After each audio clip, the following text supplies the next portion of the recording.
buenas tardes a todos. Bienvenidos al panel de Green Policy, Possible Reconfiguration of Regional Trade.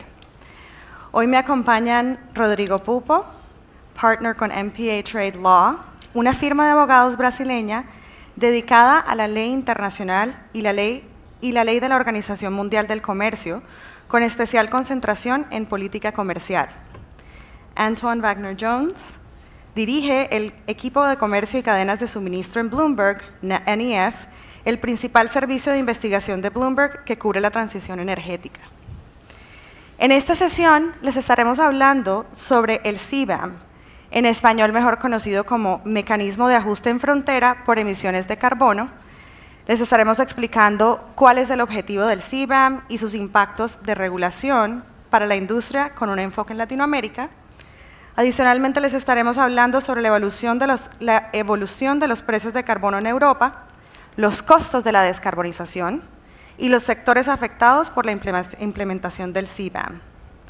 El objetivo es presentarles dos perspectivas diferentes para entender bien los efectos de la implementación del CBAM y su impacto y potenciales riesgos que enfrentamos en la industria. Antoine, adelante por favor con tu presentación. Gracias María, gracias a todos. Sí, vamos a hablar de un asunto muy importante y voy a intentar dar un poco de contexto, pero antes de eso voy a hablar un poco sobre Bloomberg NEF. Somos un centro de investigaciones para Bloomberg adentro y somos como más o menos 250 analistas que trabajan para investigar la transición energética, los cambios que estamos mirando en los diversos sectores que cubrimos. Y eso es un asunto muy importante, lo de el CBAM, y vamos a hablar por qué. Pero en primero, un poco de contexto. Esa gráfica muestra como lo que estamos... no los voy a explicar. La línea que está por arriba muestra como un escenario económico para la transición de los diversos sectores europeos. Y eso es para la descarbonización hasta 2050. Lo que podemos ver es que hay sectores como en el azul, es el sector eléctrico, que va a tener que bajar mucho para alcanzar el net zero hasta 2050. Los sectores, lo más arriba del azul, es la industria pesada, que tiene que cambiar mucho más rápido que lo que hemos visto en el pasado. Y hay ese escenario como net zero y lo económico, y vemos que hay una diferencia enorme y eso representa un costo importante. Bueno, aquí vamos a hablar de las herramientas que utilizan en la Unión Europea para alcanzar este objetivo. Y en primer lugar hay el precio de carbono. En los sectores que son cubiertos por el esquema de emisiones de carbono, cada emitor tiene que pagar para cada tonelada que produce. Eso es especialmente como relevante en el sector de la producción de electricidad, pero se vuelve aún más importante en lo que concierne a la industria pesada. Hoy en día, mucho de este precio es cubierto por razones de competitividad, como derechos de emisiones gratuitas, pero eso se va cambiando y gradualmente la industria pesada europea va a tener que pagar el precio que vemos aquí, que está subiendo según los pronósticos que hemos elaborado en BNEF. Sí, y bueno, otra vez tengo que explicar un poco. Eso es una curva de oferta del acero. Muestra diferentes opciones para descarbonizar el sector del acero.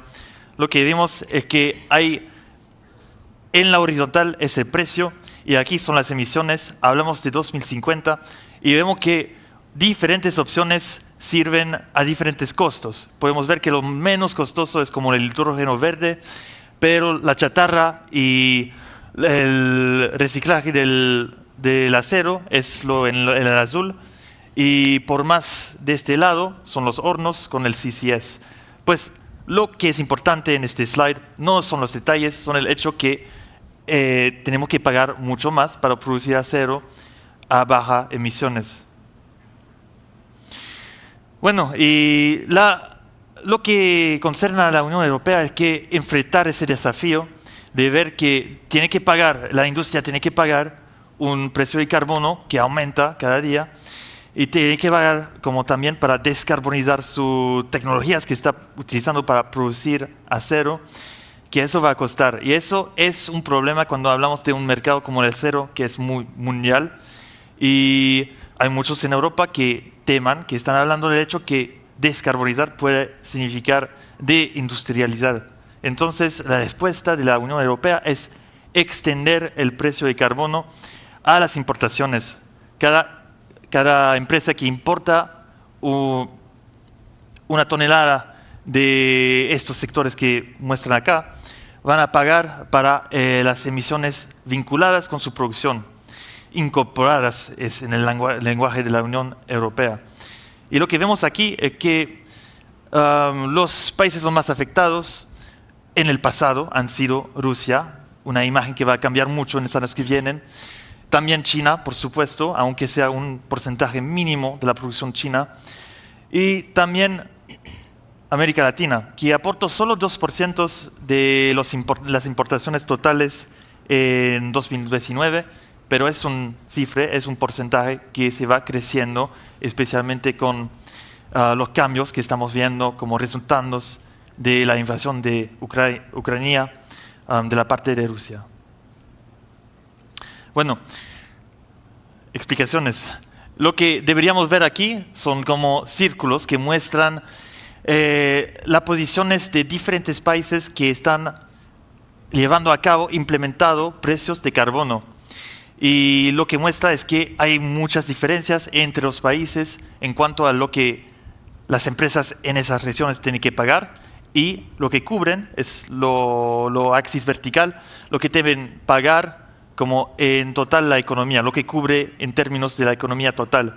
Entonces en Europa es más como por encima a la derecha porque hay un gran porcentaje de las emisiones que deben pagar para su contaminación.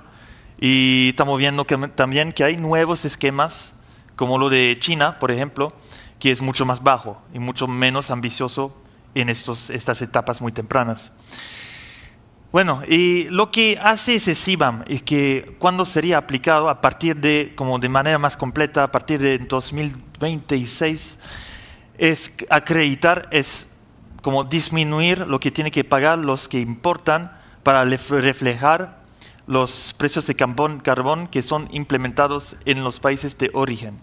Y eso es algo que es súper importante. Entonces, si Canadá, por ejemplo, está exportando acero, pero están implementando un esquema de precio de carbono en Canadá, pues los importadores que deberían pagar para sus emisiones con el CBAM no van a pagar mucho. Y eso es algo que va a influir en los volúmenes, en las ganancias de este esquema. Bueno, y lo que muestra aquí es las emisiones mundiales desde, creo que es la década pasada. Lo que muestra es hay diferentes regiones, como lo rojo es China, creo que los rusos son en verde, lo azul son los Estados Unidos, lo verde más abajo del azul, la Unión Europea, y Corea, Japón. Y lo que vemos es que la producción en América Latina es mucho más baja de emisiones, emiten menos carbono por cada tonelada de acero. Y eso es importante. ¿Por qué? Porque con este esquema, con el CBAM, si una empresa, lo que va a hacer la Comisión Europea es utilizar como estimaciones para cada región para estimar el volumen de carbono incorporado en cada tonelada de acero importada. Eso es decir que si proviene de una región, un país que emite menos, van a tener que pagar menos en este esquema. También, y eso es muy importante, las empresas, según la versión del CBAM que está anunciada, pueden probar sus propias emisiones según un proceso que la Unión Europea va a clarificar muy pronto, y que eso también va a ser una oportunidad si soy una empresa siderúrgica que produce a muy bajas emisiones, de tener una ventaja cuando estoy exportando hacia Europa. Pues eso es la imagen, cómo va a funcionar. Creo que vamos a entrar más en los detalles, pero para cerrar, muchas gracias por su atención y seguimos. Gracias. Gracias, Antoine. Tener un entendimiento de la evolución de los precios del carbono y de los costos de la descarbonización es esencial para entender el efecto del CBAM globalmente. Claro. Rodrigo, adelante. Muchas gracias, María, y muchas gracias también a los colegas de Alacero por la invitación. Es un placer estar aquí hablando de este tema tan importante para los próximos años. ¿Y por qué el CBAM de la Unión Europea? Simplemente porque es la propuesta legislativa más avanzada que existe hoy. Entonces servirá de modelo probablemente para los otros países también e inspirará a otros países. ¿Y cuál es el contexto del CBAM? Mi colega Antoine explicó el contexto. Viene en el contexto del régimen de comercio de derechos de emisión de la Unión Europea, que existe desde 2005, pero hasta hoy los sectores intensivos de energía, con un riesgo, que así se dice en la Unión Europea, con un riesgo de fuga de carbono, o sea, que sería un riesgo de las inversiones serem desplazadas para otros países, o un aumento de productos más sucios en términos de carbono.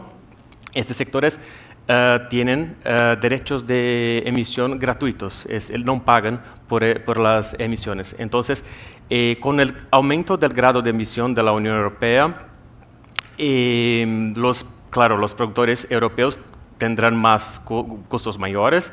La idea del CBAM, que fue propuesto originalmente por los productores industriales de acero, incluso, es transferir el costo para los bienes importados. En términos más prácticos, había muchas dudas sobre cómo sería. ¿Qué es el CBAM? Es la obligación que importadores, entonces no es del exportador, pero importadores europeos de ciertos bienes que notifiquen las emisiones de gases de efecto invernadero.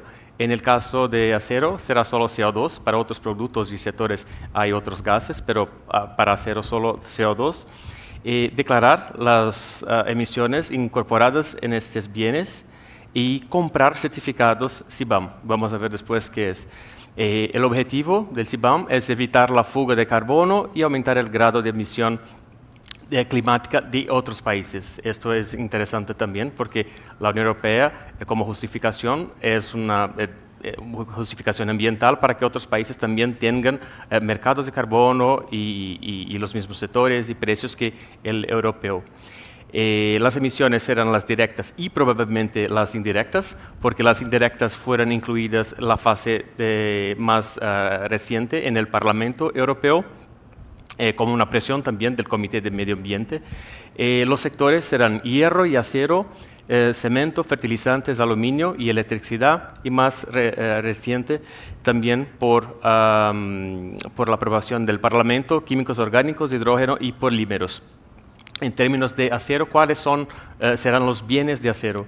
Esto está definido en una lista, en un anexo de la propuesta del CBAM europeo, en términos de partidas arancelarias de los capítulos 72 y 73 del sistema armonizado. Entonces, para el capítulo 72 son casi todas las partidas arancelarias que estarán cubiertas o estarían cubiertas por el CBAM, excepto 7202 y 7204, y para el capítulo 73 serán las partidas 7301 hasta 7311. Es un poco más técnico, pero es la definición de cuáles son los bienes de acero que estarán incluidos en el CBAM. Ahí podemos ver el productor que pagará por el carbono en la producción local, el importador que tendrá que declarar las emisiones en los productos que él importa y comprar el certificado CBAM. Un poco de la línea del tiempo donde estamos, la propuesta empezó fue por la Comisión Europea en julio de 2021. Hubo muchas discusiones en el Parlamento Europeo y mucha presión también del Comité de Medio Ambiente para que las emisiones indirectas fueran incluidas y otros aspectos más de medio ambiente fueron reflectidos en la propuesta final que fue aprobada por el Parlamento. Está en la fase final, se puede decir, necesita la aprobación por el Consejo de la Unión Europea. Debe pasar por las próximas semanas, probablemente. Es importante que haya una perspectiva de que el inicio se dé en el inicio de 2023. Solo eso es importante porque sería solo de una fase transitoria desde 2023 por unos 2 o 3 años, depende de la versión final. Entonces hasta 2026 o 2027, la obligación sería de declarar las emisiones incorporadas, emisiones directas e indirectas en los bienes, incluso acero, claro. Entonces, en la fase transitoria no habría de transición, no habría un ajuste financiero y ni el cobro por el carbono, solo después en la fase definitiva, en la cual será necesario también pagar por el carbono. ¿Y cómo es eso? ¿Qué hay en el cálculo de CBAM? 2 factores principales: emisiones incorporadas en los bienes por el precio del carbono. Eso es muy importante porque no es el precio cualquier, en la origen, por ejemplo, y eso es cuestionable porque no es tanto la huella de carbono, sino que más el precio de carbono. Entonces los importados tendrán que pagar más el costo que los europeos pagan, no importa tanto el contenido de carbono, se puede decir. Emisiones podrán ser reales, es el objetivo inicial, que son las emisiones calculadas en los productores extranjeros y verificadas, que serán también declaradas por los importadores. Eso no será fácil, porque los importadores tendrán que tener la información, y eso no es tan fácil. O en caso, cuando estas informaciones no estén disponibles, la Comisión utilizará las emisiones por defecto. Eso probablemente será un desafío muy grande porque serán punitivas. Entonces, porque existe la intención de incentivar la participación de las empresas que deberían calcular y reportar y tener sus emisiones verificadas. ¿Y cuáles son los desafíos principales? Existen muchos. Primero, que no es exactamente un reflejo del régimen de derecho régimen de comercio de derechos de emisión de la Unión Europea, porque mientras el régimen de derecho, el mercado de carbono europeo cobra por la emisión por planta, por instalaciones, y no por el nivel de detalle de partida y por producto, como será necesario para los bienes importados. Entonces, hay esa cuestión que es importante. También los detalles, hay muchas dudas de operación, de cómo será la metodología de cálculo y de verificación.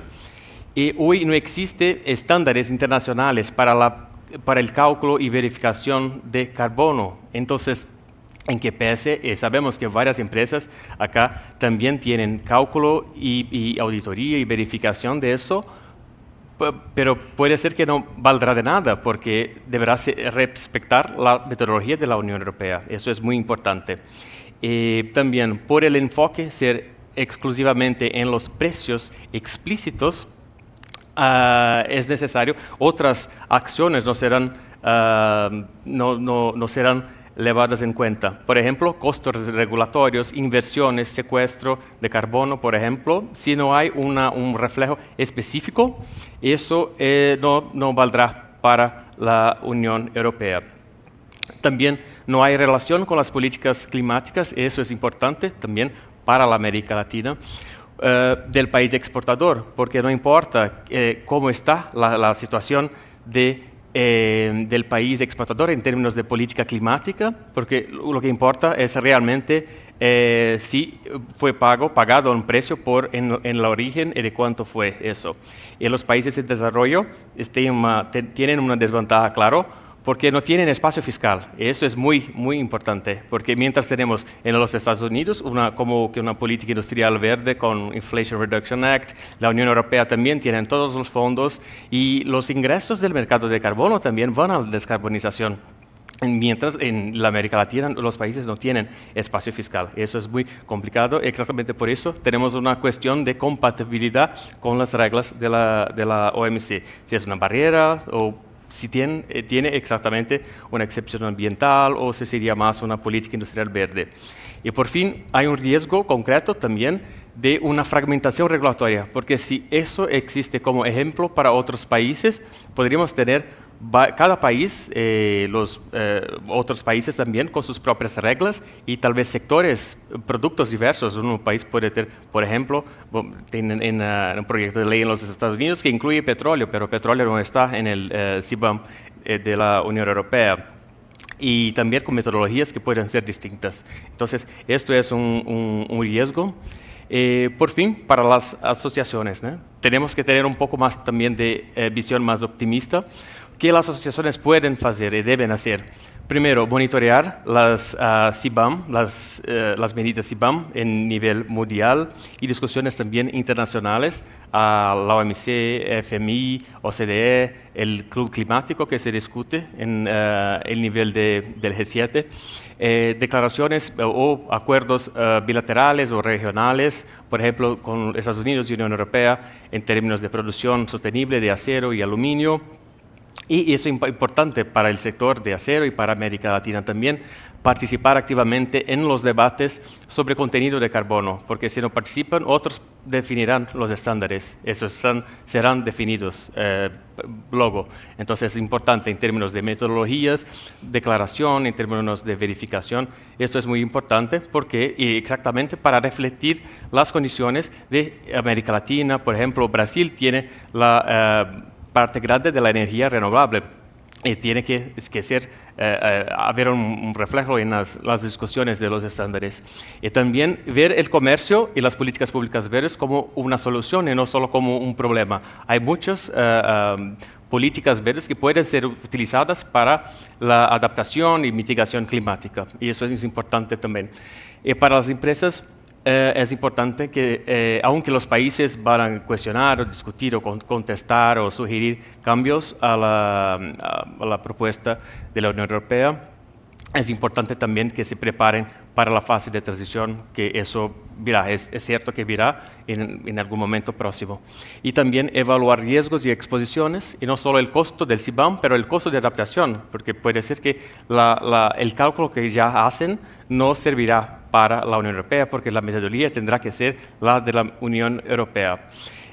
También los posibles impactos en los flujos comerciales y una posible, también no olvidemos, el riesgo de que otros países que ven eso como una barrera en la Unión Europea que desplacen sus exportaciones para América Latina también. O sea, es un otro riesgo que puede pasar. Yo me quedaría por acá, me quedo abierto a preguntas. Gracias. Muchas gracias, Rodrigo, por tu explicación tan completa de lo que es el CBAM, su objetivo, los diferentes componentes asociados con estos costos y los riesgos asociados también con la implementación. Me surgen varias preguntas de la presentación. Antoine, me gustaría comenzar contigo. ¿Cuáles son los retos en sí de la implementación del CBAM y hay alguna alternativa para el CBAM? Sí, claro, hay alternativas. Inacción es uno, como la Unión Europea puede seguir aplicándose a alcanzar esas metas de 2050 para disminuir sus emisiones sin ninguna forma de protección y implementando una forma de precio de carbono, pero eso puede aumentar ese riesgo de fuga de carbono. Y por eso una forma de protección alternativa a un CBAM se puede discutir. Por ejemplo, podemos tener como subvenciones muy importantes para ayudar a la industria acerera europea a desarrollarse en ese sentido, y eso se hace. Y también una demanda que crece, y hay varias maneras de estimular esta demanda para que el llamado como premio verde, el precio más alto del acero como producido a bajas emisiones, pueda aumentar y que eso pueda ayudar a las empresas que están aplicándose, que están haciendo los esfuerzos para disminuir sus emisiones, a desarrollar eso sin que sea un problema desde el punto de vista de la competitividad mundial. Pero esas son más cosas que pueden acompañar el CBAM y no reemplazarlo, porque hay mucha incertidumbre alrededor de todo eso y de cómo va a pasar, qué va a pasar. Hay otras formas como de derecho de manera en que se puede aplicar desde el punto de vista de políticas, como podemos llevar a cabo estándares o normas obligatorias que obligan a las importaciones de estar a un nivel como que tener una cierta huella de carbono, y si son más altos por encima de esa huella, pues no pasan. Y eso es algo que se hace. Por ejemplo, China tiene algo similar, una norma para la contaminación asociada con el plástico que importa, pero eso es un poco menos equitable, y desde el punto de vista de la Organización Mundial de Comercio es más difícil de defender. Entonces, sí, hay otras opciones, y lo que es un poco problemático tal vez es que estamos viendo que de un lado estamos viendo que hay países como Canadá, como el Reino Unido, que están pensando en su versión del CBAM, pero al mismo tiempo hay los Estados Unidos que están hablando de un Carbon Club, que sería aranceles de carbono, como carbon tariffs, sin ninguna forma de precio de carbono a nivel federal. Y eso sería, no queremos decir peor, entre comillas, que la versión que está proponiendo la Unión Europea. Entonces hay alternativas, pero no es fácil buscarlas. Gracias, Antoine. Bajo el mismo tema de entidades ya establecidas, de regulaciones ya establecidas, Rodrigo, ¿nos pudieras explicar cuál es la relación entre la propuesta CBAM de la Unión Europea y el Acuerdo de París y las normas internacionales medioambientales? Es curioso porque en términos prácticos el CBAM es una medida unilateral extraterritorial que en la práctica exige que los países tengan no solo el mercado de carbono, pero exactamente igual a los de la Unión Europea, con exactamente los mismos sectores y productos que cobren el mismo precio por el carbono. Cuando no incorpora en nada los principios del Acuerdo de París, que supone, claro, apoyo financiero, transferencia de tecnología. Cuando Antoine mencionó el Club Climático, eso fue propuesto por el G7 en junio. Se espera que se cree hasta el fin del año. Y no se sabe si será un club de en que se discutirán mejores prácticas y directrices, o realmente tendrán un precio base de carbono y todos afuera tendrán que pagar, como que un CBAM gigante, no se sabe. Pero recién el mes pasado salió el reporte independiente de los experts que fue solicitado por el G7, que es muy interesante porque incorpora los elementos del Acuerdo de París. Y también dice, no puede existir un club climático sin los países emergentes, sin América Latina, sin los otros países. Debe también contener apoyo financiero y un contexto mucho mayor. Sin eso sería muy difícil en términos políticos que eso avance. Muy bien, muchas gracias. Y una pregunta para los dos. Desde sus puntos de vista, ¿quién se beneficiará más de este mecanismo? ¿Cuáles son las oportunidades que se presentan? Bueno, es difícil de contestar porque cambia mucho desde el punto de vista. Una cosa es que si para los sectores acereros en regiones que son muy bajas en emisiones, van a tener una ventaja aún más grande comparado con los como ubicados en regiones donde emiten más. Eso es muy sencillo. Eso va a aumentar como esa competitividad de que sea el acero mexicano producido como arcas eléctricas, o lo brasileño que usa por su parte como electricidad hidroeléctrica. Como hay muchas maneras de ver las cosas, pero eso puede ser algo en que América Latina se destaca comparado con la producción en Turquía o China por ejemplo.